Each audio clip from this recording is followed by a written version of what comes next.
North Korea on Monday fired 2 suspected ballistic missiles into the sea in its 4th weapons launch this month, South Korea's military said, with the apparent goal of demonstrating its military might amid paused diplomacy with the United States and pandemic border closures.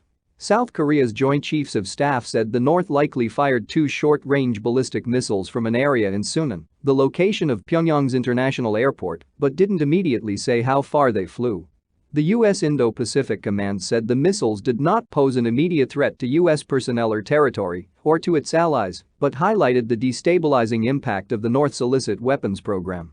Japan's Defense Minister Nobuo Kishi said the missiles landed outside the Japan's exclusive economic zone, and the Chief Cabinet Secretary, Hirokazu Matsuno, condemned North Korea's actions as threats to peace.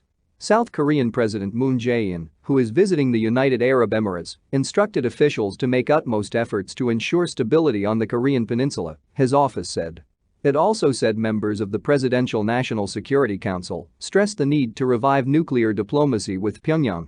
North Korea had conducted a pair of flight tests of a purported hypersonic missile on January 5 and January 11, and also test-fired ballistic missiles from a train Friday in an apparent reprisal over fresh sanctions imposed by the Biden administration last week for its continuing test launches.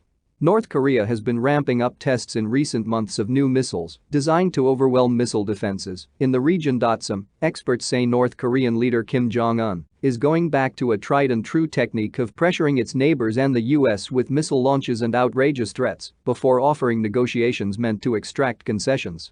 A U.S.-led diplomatic push aimed at convincing North Korea to abandon its nuclear weapons program collapsed in 2019 after the Trump administration rejected the North's demands for major sanctions relief in exchange for a partial surrender of its nuclear capabilities. Kim has since pledged to further expand a nuclear arsenal he clearly sees as his strongest guarantee of survival. His government has so far rejected the Biden administration's call to resume dialogue without preconditions, saying that Washington must first abandon its hostile policy, a term Pyongyang mainly uses to describe sanctions, and